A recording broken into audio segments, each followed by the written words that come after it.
Assalamualaikum warahmatullahi wabarakatuh. Sahabatku semua yang dimuliakan Allah, dalam keseharian, kita sering mendengar istilah rezeki yang biasanya dikaitkan dengan masuknya uang atau pendapatan.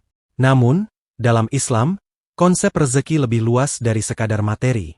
Rezeki mencakup segala bentuk keberkahan yang Allah Subhanahu wa Ta'ala curahkan, seperti kesehatan, kebahagiaan, keamanan, dan ketentraman yang dirasakan dalam rumah tangga. Oleh karena itu, memiliki rumah yang dibanjiri rezeki menjadi dambaan setiap keluarga. Bagi banyak orang, rumah bukan hanya tempat kembali setelah lelah beraktivitas di luar, tetapi juga sebuah tempat pembentukan nilai dan karakter, tempat di mana dasar-dasar kehidupan diajarkan dan dipraktikkan. Rumah yang penuh rezeki sering dianggap sebagai tempat yang hangat, penuh cinta, dan selalu mengundang rasa damai bagi siapa saja yang memasukinya. Namun, apa sebenarnya yang membuat sebuah rumah bisa dibanjiri rezeki? Apakah hanya cukup dengan menata rumah agar tampak indah dan menyenangkan? Ternyata, dalam Islam, ada beberapa ciri khusus yang membuat sebuah rumah tidak hanya menjadi tempat yang indah secara estetika, tetapi juga kaya akan rezeki dan berkah. Berikut ini adalah penjelasan dari 11 ciri rumah tersebut, yang bisa kita terapkan untuk menciptakan suasana yang lebih harmonis dan berkah dalam kehidupan keluarga kita. Yang pertama adalah rumah yang bersih dan rapi. Kebersihan adalah salah satu aspek terpenting dalam Islam yang seringkali dikaitkan dengan keberkahan dan rezeki. Sebuah rumah yang bersih dan rapi tidak hanya menyenangkan secara visual, tetapi juga menciptakan lingkungan yang nyaman dan tenang bagi penghuninya. Ketika rumah terjaga kebersihannya, anggota keluarga biasanya akan merasa lebih tenang dan bisa berpikir lebih jernih. Dalam sebuah hadis, Rasulullah bersabda, "Kebersihan itu sebagian dari iman," menunjukkan betapa pentingnya kebersihan dalam kehidupan seorang muslim. Kebersihan rumah juga mencerminkan disiplin dan penghargaan terhadap nikmat yang telah Allah berikan. Dengan menjaga kebersihan, kita secara tidak langsung menunjukkan rasa syukur atas tempat tinggal yang telah disediakan oleh Allah. Selain itu, rumah yang bersih juga lebih sehat, mengurangi risiko penyakit, dan meningkatkan kualitas hidup penghuninya, sehingga secara tidak langsung mendatangkan rezeki kesehatan. Yang kedua, menjaga waktu sholat. Islam mengajarkan pentingnya sholat sebagai tiang agama dan cara langsung untuk berkomunikasi dengan Allah Subhanahu wa Ta'ala. Rumah di mana setiap anggota keluarga berkomitmen menjaga waktu sholat adalah rumah yang selalu mengingat penciptanya. Sholat berjamaah di rumah, khususnya, bisa meningkatkan ikatan antar anggota keluarga dan membawa ketenangan serta keberkahan dalam rumah tangga. Menjaga sholat tidak hanya membantu kita secara spiritual tetapi juga mengatur ritme hari, memberikan waktu-waktu istirahat yang reguler, dan membantu kita mengingat prioritas yang lebih besar dalam hidup. Rumah yang mengutamakan sholat seringkali merasakan lebih banyak kedamaian, yang adalah bentuk rezeki yang tidak terukur dengan materi. Sholat juga mengajarkan disiplin dan kesabaran, kualitas yang membantu meningkatkan harmoni dalam keluarga. Yang ketiga, aktivitas mengingat Allah atau berzikir. Zikir, atau mengingat Allah, adalah praktek yang memberi nutrisi kepada jiwa.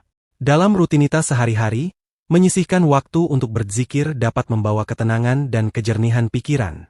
Ini termasuk membaca doa setelah sholat, mengucap tasbih, atau membaca ayat-ayat Al-Quran. Aktivitas ini tidak hanya meningkatkan kesadaran spiritual tetapi juga mengundang rezeki spiritual dan material ke dalam rumah. Dengan berzikir, rumah dipenuhi dengan kata-kata dan energi positif yang menenangkan hati dan pikiran.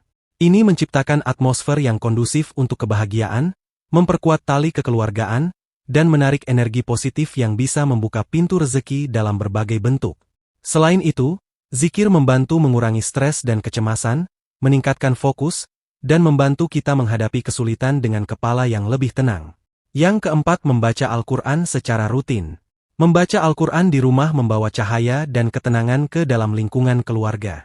Al-Quran tidak hanya merupakan sumber bimbingan spiritual tetapi juga sarana untuk membersihkan jiwa dan rumah dari energi negatif. Setiap kata yang dibaca dari kitab suci ini dianggap membawa berkah yang besar, dan secara konsisten membacanya bisa meningkatkan pemahaman dan kesadaran spiritual keluarga. Selain itu, Al-Quran mengajarkan nilai-nilai kehidupan yang bisa membantu mengatasi masalah sehari-hari dan mempererat hubungan antar anggota keluarga. Suara bacaan Al-Quran yang merdu bisa menenangkan hati dan pikiran, membantu mengurangi stres dan kecemasan. Juga, rumah yang sering mengalunkan ayat-ayat suci menjadi tempat yang penuh kedamaian, menjadikannya magnet untuk keberkahan dan rezeki. Yang kelima, sikap terbuka dan ramah tamah. Islam mengajarkan pentingnya keramahan dan membuka pintu rumah kepada tamu.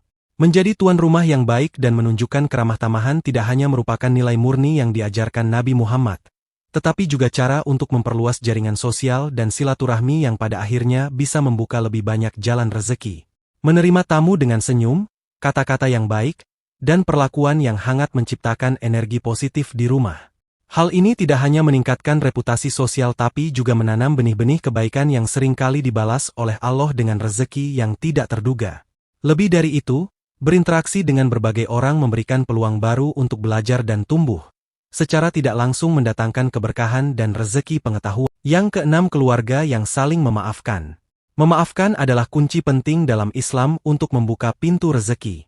Dalam keluarga, konflik dan salah paham adalah hal yang wajar. Namun Islam mengajarkan bahwa kekuatan sejati terletak pada kemampuan untuk memaafkan dan melupakan kesalahan. Memaafkan mengurangi ketegangan dan konflik di rumah, menciptakan suasana yang lebih harmonis dan damai. Ketika anggota keluarga memilih untuk melepaskan dendam dan memelihara rasa kasih sayang, hal itu tidak hanya memperkuat ikatan keluarga tetapi juga meningkatkan kesejahteraan emosional dan mental semua orang.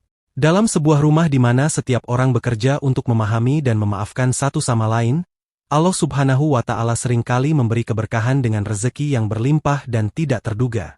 Yang ketujuh, berbagi dengan yang membutuhkan. Dalam Islam, berbagi dengan mereka yang membutuhkan tidak hanya dianggap sebagai tindakan kebaikan, tetapi juga sebagai investasi spiritual yang mendatangkan rezeki. Prinsip zakat dan sedekah adalah fundamental dalam mengalirkan keberkahan ke dalam rumah. Ketika sebuah keluarga secara aktif berbagi sebagian dari rezeki yang mereka terima, baik dalam bentuk uang, makanan, atau pakaian, mereka sebenarnya sedang mengundang lebih banyak keberkahan dari Allah. Berbagi juga membantu membersihkan harta dan menjauhkan keluarga dari sifat tamak atau serakah. Ini mengajarkan anggota keluarga, terutama anak-anak, tentang nilai empati dan tanggung jawab sosial. Rumah yang terbiasa berbagi cenderung menjadi rumah yang penuh cinta dan solidaritas, menjadi tempat yang dihargai oleh masyarakat sekitarnya. Yang kedelapan, menciptakan lingkungan yang damai dan positif. Ketentraman dan kedamaian dalam rumah sangat penting untuk memelihara sebuah lingkungan yang dibanjiri rezeki. Hal ini bisa dicapai dengan menghindari pertengkaran, mengurangi suara keras, dan mengelola stres dalam kehidupan sehari-hari. Islam mengajarkan pentingnya menjaga ucapan dan tindakan yang dapat mempertahankan suasana rumah tetap tenang dan menyenangkan. Selain itu, pemilihan dekorasi yang mengandung unsur-unsur Islami seperti kaligrafi, penggunaan warna yang menenangkan, dan penataan ruang yang nyaman juga bisa membantu menciptakan atmosfer yang mendukung kedamaian dan konsentrasi dalam ibadah.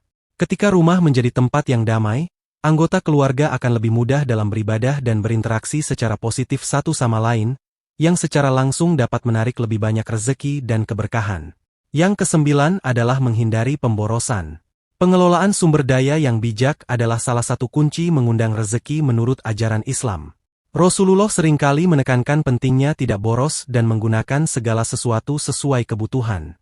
Di rumah, ini bisa berarti penggunaan air, listrik, dan makanan yang bijaksana, serta menghindari pembelian barang-barang yang tidak perlu. Dengan mengajarkan dan menerapkan prinsip ekonomis dalam kehidupan sehari-hari, keluarga dapat menyimpan lebih banyak dan sekaligus mengurangi kecenderungan konsumerisme. Ekonomi yang baik ini tidak hanya memperkuat keuangan keluarga tetapi juga menanamkan nilai-nilai penting tentang kesederhanaan dan kepuasan yang mendalam. Dalam rumah yang praktis dan hemat, setiap sumber daya yang tersimpan baik dan digunakan dengan bijaksana seringkali disertai dengan peningkatan rezeki dalam berbagai bentuk lainnya. Yang ke-10 adalah mempertahankan hubungan baik dengan tetangga. Islam mengajarkan pentingnya menjaga hubungan baik dengan tetangga. Memelihara hubungan yang baik dengan tetangga tidak hanya merupakan tindakan yang mulia, tetapi juga membawa berkah dan keberkahan. Dalam banyak kasus, Allah Subhanahu wa Ta'ala memberikan rezeki melalui bantuan dan dukungan dari tetangga yang baik. Menjalin hubungan yang baik dengan tetangga juga menciptakan lingkungan yang aman dan harmonis, yang pada gilirannya menciptakan suasana yang lebih baik untuk keberkahan. Mengunjungi tetangga yang sakit, memberikan bantuan dalam kebutuhan sehari-hari, dan menjaga komunikasi yang baik adalah beberapa cara sederhana untuk memperkuat hubungan tersebut. Yang ke-11 adalah menghindari perdebatan dan pertengkaran. Rumah yang dibanjiri rezeki juga adalah rumah yang penuh dengan kedamaian dan keharmonisan. Salah satu cara untuk mencapai itu adalah dengan menghindari perdebatan dan pertengkaran yang tidak perlu. Islam mengajarkan pentingnya berbicara dengan lembut dan menghindari kata-kata yang menyakiti hati orang lain. Mengelola konflik dengan bijaksana dan menyelesaikan perbedaan pendapat secara damai adalah kunci untuk menciptakan lingkungan yang harmonis di rumah. Dengan mengutamakan komunikasi yang baik dan empati satu sama lain, rumah dapat menjadi tempat yang menyenangkan untuk tinggal dan beribadah, yang pada gilirannya akan mendatangkan berkah dan keberkahan dari Allah Subhanahu wa Ta'ala. Dengan menerapkan prinsip-prinsip yang diajarkan dalam Islam, kita dapat membentuk rumah yang bukan hanya sebagai tempat tinggal, tetapi juga sebagai tempat yang selalu dibanjiri oleh keberkahan dan rezeki dari Allah Subhanahu wa Ta'ala. Semoga dengan kesadaran akan pentingnya menjaga rumah sebagai tempat yang disukai oleh Allah, kita dapat meraih kebahagiaan dan keberkahan dalam kehidupan keluarga kita. Demikian yang dapat saya sampaikan. Semoga bermanfaat. Wassalamualaikum warahmatullahi wabarakatuh.